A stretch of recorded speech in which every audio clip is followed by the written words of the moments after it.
In the spring of 1889, a government survey man named Elias Ward walked out to the rim of a lake in southern Oregon and found a girl sitting in the wet grass, staring down into the water as though she were reading something written across its surface.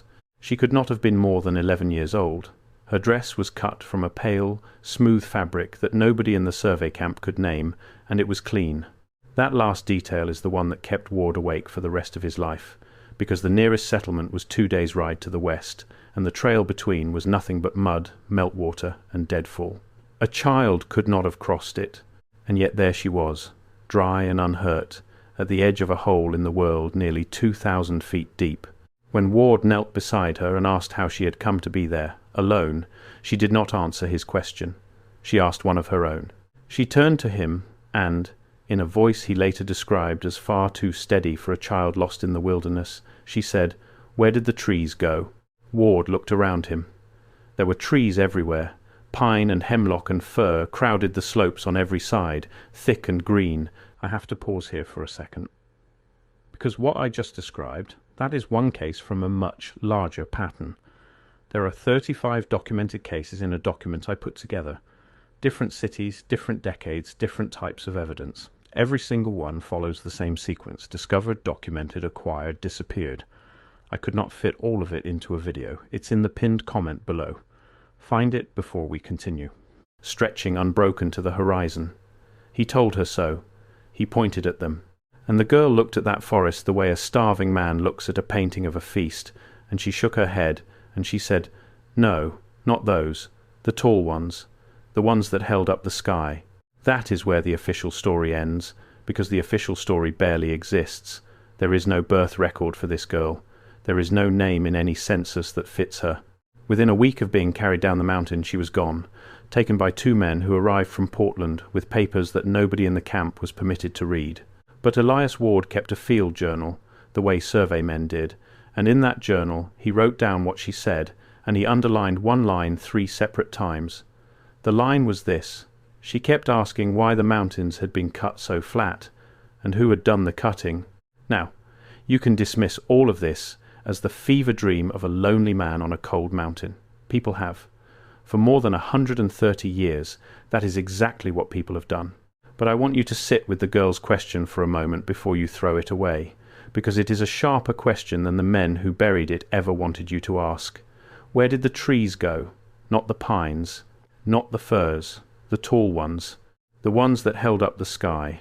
To understand why that question frightened the men from Portland, you first have to understand what Crater Lake actually is, and what the people of 1889 had been carefully told to believe about it. The maps of the time called it a volcano. They said a mountain named Mazama had once stood there, thousands of feet tall, and that it had collapsed in on itself in some ancient eruption, leaving behind a caldera that slowly filled with the bluest water anyone had ever seen. That is the story you will still read on the plaque today, a mountain that ate itself, a tidy explanation for a pit so deep and so pure that light falls into it and seems to forget the way back out. It is a good story. It closes cleanly. And that is usually the first sign that a story has been built to close a door rather than to explain what is behind it. Because here is the thing that never sat right with the survey men, and it is written in Ward's own hand. The walls of that caldera are not shaped like the wreckage of an explosion. They are shaped like the inside of something. The rings on the rock, the terraces, the way the stone steps down toward the water in bands that are almost too even, almost too deliberate, as if the whole basin had not been blown outward by fire but hollowed inward by hand. Ward had spent 15 years surveying blast sites, mine collapses, and quarry faces. He knew exactly what an explosion left behind. And in his journal he wrote that Crater Lake did not look like a wound at all. It looked like a socket, as though something enormous had once stood rooted in that ground, and something had pulled it out, and the water had come afterward to fill the empty place where it had been. He measured those walls that season, as best a man with a chain and a level could, and the figures only unsettled him further. The caldera was too round. Not perfectly round, nothing in nature is, but far rounder than a collapse has any right to be, its rim holding a curve that a blast front simply does not leave behind. A mountain that falls in on itself leaves a ragged, lopsided ruin, a slumped and shattered bowl. This was closer to a ring. And a ring is what you get not when something bursts outward, but when something is drawn straight up, cleanly, roots and all, out of ground that then closes gently behind it, the way water closes around a lifted hand.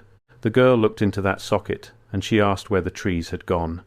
And I no longer think she was changing the subject. I think she was answering it. There is an idea that has circulated for years now, dismissed by every serious institution, laughed out of every lecture hall, and it goes like this. What if the forests we know, the ones we so proudly call old growth, the ancient giants we fence off and photograph, are not old at all? What if they are the scrub? What if they are simply what grew back? And what if the real trees, the ones that came before, were so much larger than anything alive today that we have quietly lost the ability to recognize them, because we walk across their remains every single day and call those remains mountains? Look at a mesa. Really look at one. A great flat-topped tower of stone rising out of a plain, sheer walls, a summit as level as a tabletop, standing alone for miles in every direction with nothing of comparable height anywhere near it. The official story says wind and water carved it patiently over tens of millions of years, grain by grain, somehow erasing an entire landscape while leaving this one perfect column untouched. Then stand at the base of Devil's Tower in Wyoming, and run your eyes up those long vertical grooves in the rock, those huge columns rising hundreds of feet like the fibers of something that was once alive, and tell me honestly, does that look like something the wind assembled by accident? Or does it look, unmistakably, like a stump? And Devil's Tower does not stand alone. Look at the Giant's Causeway on the coast of Ireland, its tens of thousands of interlocking columns marching in neat ranks down into the sea. We are told that cooling lava happened to crack itself into near-perfect geometry by chance. Look at the bundled vertical columns that rise in that same fractured, fibrous pattern on nearly every continent, always upright, always packed tight, always exactly the way the inside of a great trunk would splinter if it were sheared off at the base. The official explanation asks you to believe that molten rock, over and over, all across the world, froze by accident into the precise structure of wood grain. The girl's explanation asks you to believe something simpler and far more difficult to sleep on, that it is wood grain, that it was always wood grain, and that the lava story is only the paint we brushed across it so we would finally stop asking. That was the question the keeper's daughter was asking. Where did the trees go? And the answer she seemed to already carry, the answer that got 2 men dispatched from Portland with sealed papers, was that they did not go anywhere. They are still here.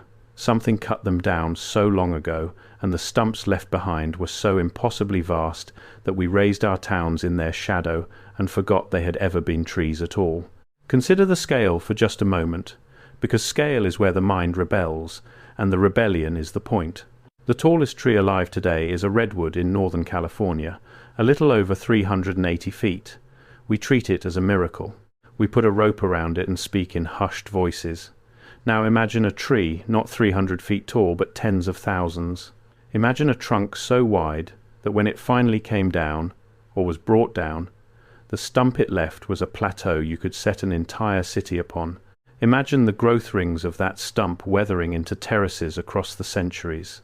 Imagine the flat crown becoming a mesa, the bark hardening into cliffs, the sap sinking down and turning slowly to silica and agate and quartz.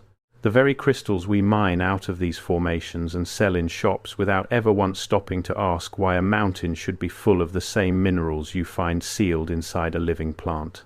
Go and visit a petrified forest, one of the ones we are willing to admit to. Rows of great stone logs lie broken across the desert floor, agatized, mineralized, their growth rings still clear in cross-section, wood turned entirely to colored crystal. We accept these without so much as blinking, because they are small enough to accept. A fallen tree, turned to stone, no larger than a fallen tree should be.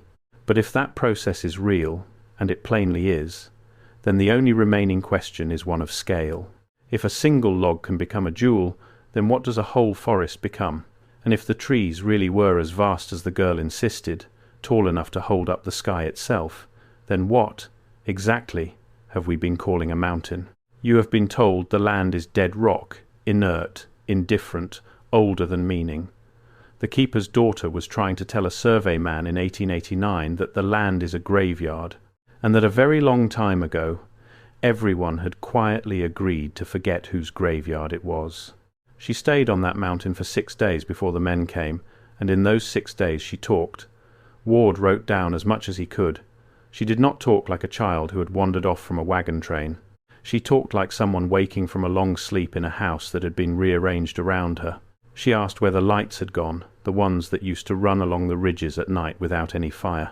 She asked why the air felt so empty, as though something had been switched off.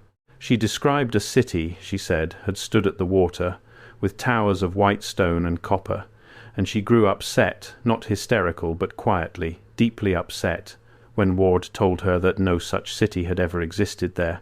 She kept saying the same thing. You would remember it too, if they let you. You would remember all of it, if they let you. She told him she remembered being taught, though she could never say by whom, that the world had been changed on purpose, and that the changing had a date. She could not give him a year. She said the people who did it took the years first, so that afterward no one would be able to count backward to the thing that had happened. She said there had been a great deal of water and a great deal of mud, all at once, and that when it was finally over, the survivors were gathered up and moved, and handed new names, new parents, and a new and far smaller history, one built to fit neatly inside a single human lifetime. She said the ones who were moved while they were still children forgot the fastest, and that this was the entire point of moving them young. And then she said, almost too quietly for Warder to catch, that she thought she had been meant to forget as well, and that something up here on the mountain, some stillness in the air, had reached in and stopped the forgetting from finishing its work. And then she said the sentence that Ward copied out twice, in 2 different journals, as if he could not quite trust the first copy. She said, they didn't burn the trees. They needed them gone so the sky would stay quiet. Now let us go back to the keeper, because I have skipped over him, and he is the reason any of this survived at all. In 1889 there was no national park at Crater Lake. That designation would not arrive until 1902. But there was a man who lived up on that rim through the seasons, a caretaker of sorts, hired by nobody anyone could ever name, who kept a small cabin near the water and, as far as the survey men could tell, simply watched the lake. They called him the keeper. He had a daughter. And when Ward's party climbed up that spring, the keeper was already gone. His cabin stood empty. His hearth was cold, the ash long dead, and the only living soul on that entire mountain was the girl in the pale dress, sitting at the edge, asking about trees. Here is the part that puts ice in the spine. When they searched the cabin, they found the keeper's own journals, dozens of them, stacked and bound, going back years, and the pages were not empty, they were crowded with drawings. He had drawn the caldera again and again, but never as it was. He had drawn it as it might once have been, and in nearly every drawing, rising out of the centre of that great stone socket, he had sketched the same shape, a trunk, a single column climbing up past the top edge of the paper, too tall to contain, with a note scrawled beneath it in a hand that shook more with every page. The last legible line in the last journal read, "She remembers it.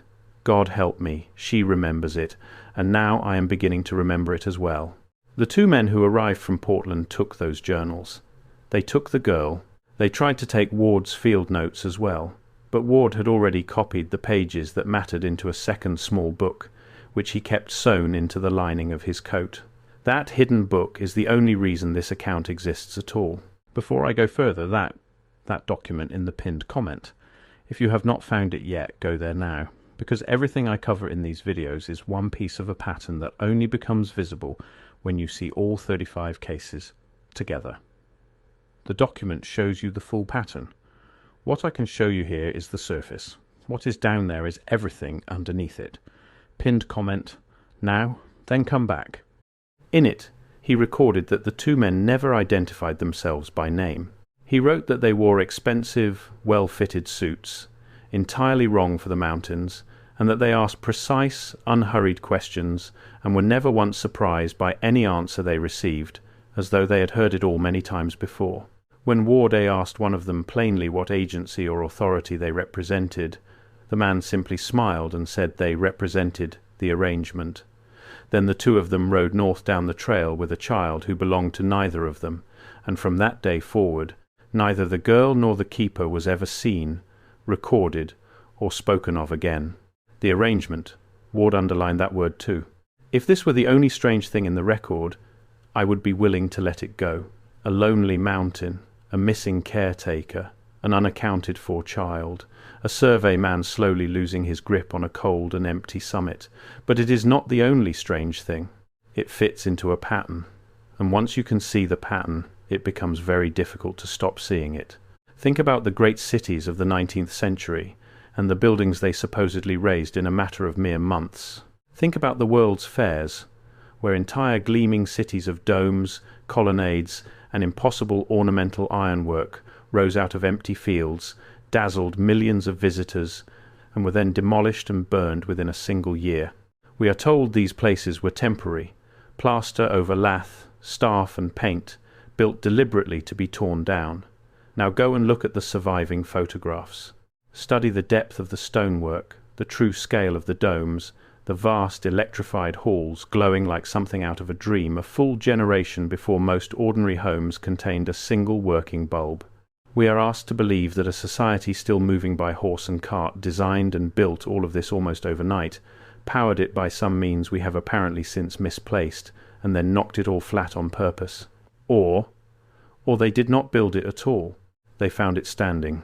And the fairs were the story invented to explain why these buildings had suddenly, inconveniently become impossible to ignore.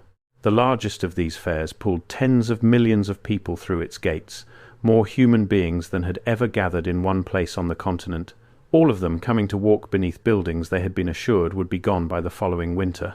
And gone they were. The official reason, almost always, was fire. There is always a fire. When the strange architecture of the old world became inconvenient, when too many ordinary people had walked those halls and felt in their bones that no plaster and paint carnival could possibly feel that permanent, that heavy, that rooted, the fire came, and the rubble was cleared, and the empty field was quietly handed back to the horses and the mud. A single generation later, their own grandchildren could not have told you the buildings had ever stood at all. That is how quickly it goes. 2 generations, 1 good fire, a footnote about temporary construction, and a genuine wonder of the world becomes a thing you get gently mocked for taking seriously.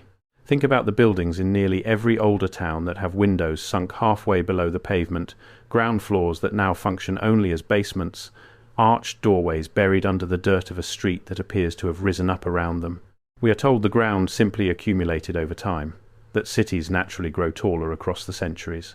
But some of these buildings are barely 150 years old, and already the earth has swallowed an entire story of them, as though something washed in all at once and buried the world up to its knees. A flood, not of clear water, but of mud, a single layer of forgetting laid smoothly down across the top of whatever had come before it. Think about the maps themselves. Pull up an atlas printed in the 17th or 18th century, and across the entire northern span of the largest landmass on Earth, you will find a single vast realm named again and again by the finest cartographers alive. Men who staked their whole reputations on the accuracy of the page. They labelled it plainly, in the boldest letters on the map, and then, within just a couple of generations, that name is simply gone. The territory is quietly carved into pieces, each piece handed some other name, and the original is struck so cleanly from the record that school children are eventually taught it never meant anything more than a vague and dusty word for a cold and empty place. An entire land, printed with confidence on the best maps of its day, then erased so thoroughly that merely to speak its name aloud now is to invite laughter. That is not how ordinary forgetting works. Ordinary forgetting is slow and uneven, and it leaves ragged edges everywhere. This was clean, this was deliberate, this was done to us. And there is more than mud and stone. Look at the star forts. Those vast geometric fortifications shaped into perfect pointed stars, scattered across every continent, on islands with no recorded population large enough to have built them, in configurations too precise and too consistent to be the improvised work of scattered local hands. We are told they were simply a clever military fashion, perhaps. Or perhaps they were something else first. something that channeled or gathered the very energy the girl described running along the ridges without fire, and the cannons and the walls were added later, the way a story is added later, to explain a shape that nobody could account for. The girl said the air felt empty, as though something had been switched off. Every account of that lost world says the same.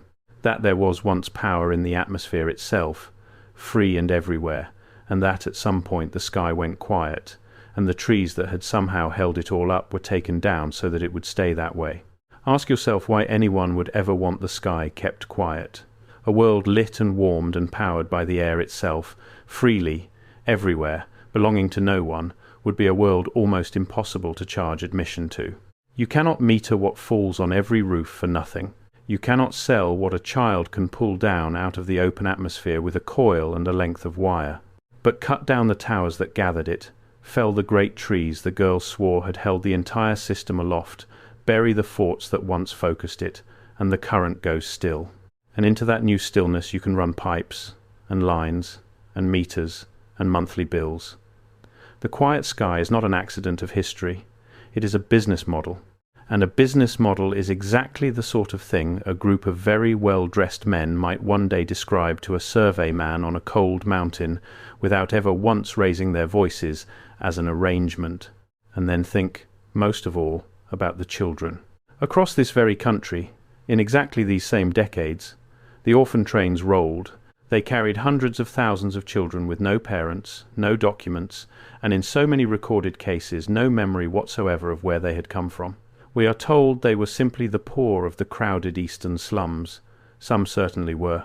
But the sheer number of them defies the tidy explanation, and so does the blankness that runs through so many of their accounts. Children who could describe cities that were not supposed to exist. Children who spoke of buildings that had never, by any official record, been built. It is the very same blankness you find in The Keeper's Daughter. An entire generation that seemed to wake up somewhere new, with the old world scrubbed clean out of them, and among them a stubborn handful who remembered just enough to ask the one question no adult around them was willing to answer. Where did the trees go? It is the same question every single time. A different mouth, a different decade, a different scrubbed and blank-eyed child standing at the edge of a world that has been silently rearranged around them while they slept. And behind each one, a patient man in a suit. I went looking for what became of that girl. I want very badly to tell you that I found her. I did not. The trail runs cold at the foot of the mountain, with two men in fine suits and a wagon heading north into the timber. There is exactly one further trace, a single line in the intake ledger of a Portland institution dated late in 1889. It lists an unnamed female child, age approximately 11, admitted by parties unstated. Her condition is described with a single word, not delusion, not hysteria. Those are the words a doctor of that era would ordinarily have reached for. This ledger records her condition as recollection, as though remembering itself were the diagnosis, as though remembering were the very illness they had brought her in to have cured. And then even that thin line stops. She is admitted, and she is never listed as discharged, and she is never recorded as having died. She simply ceases, in exactly the way the keeper ceased, in exactly the way the tall trees ceased, quietly, completely. The paperwork sealed, the shape of her cut out of the record, and the question left hanging alone in the cold air above the deepest lake on the continent. As for Elias Ward, he left the survey before the year was out. He never took another government posting. He moved east, married late, spoke to almost no one about Oregon, and kept the little book sewn into his coat until the coat itself finally wore through, at which point he moved the book into a locked drawer and, according to the one relative who ever set any of this down on paper, checked that the drawer was locked several times a night for the rest of his life. Near the end, he told that relative just one thing about the mountain. He said the girl had not been afraid of him, and had not been afraid of the wilderness, and had not even seemed particularly afraid of the two men who came to take her away. He said the only thing that ever truly frightened her was the forest. The ordinary, green, harmless forest at the tree line. She would not look at it directly.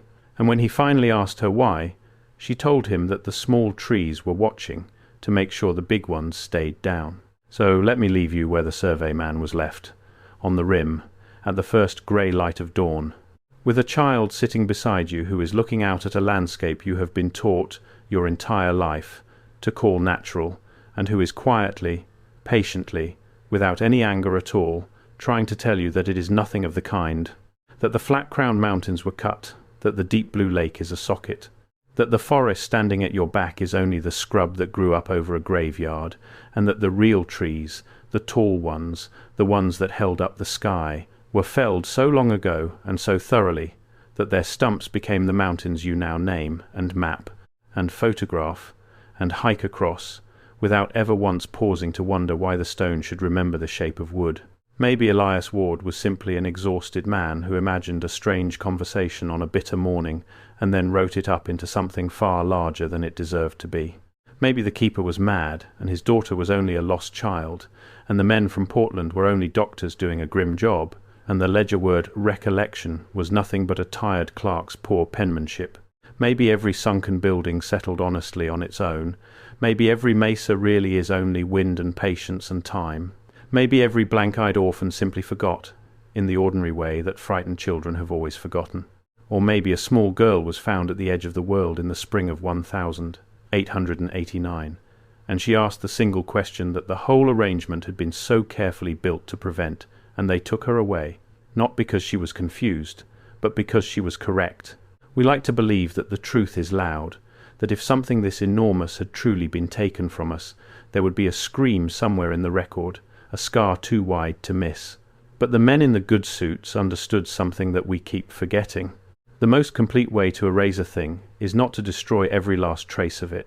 It is to leave the traces standing in plain sight, all around us, in the shape of the hills and the grain of the cliffs and the blank eyes of the moved children, and then simply to hand everyone a smaller story, a duller story, a story with no room in it for a question like hers. You do not have to guard a secret that no one has ever been taught how to see. Go outside. Find the oldest and strangest piece of land near where you live, the flat-topped hill nobody can quite explain, the lone tower of rock standing where no tower should stand, the cliff face with the long vertical grooves running down it like fibres, like grain, like the sheared inside of something that was cut through in a single stroke. Walk to the bottom of it, and before you reach automatically for the story you were handed as a child, the story of the wind and the water and the endless comfortable millions of years, just try, for one single honest moment, to look at it the way she looked at it, and then ask yourself where the trees went, the tall ones, the ones that held up the sky.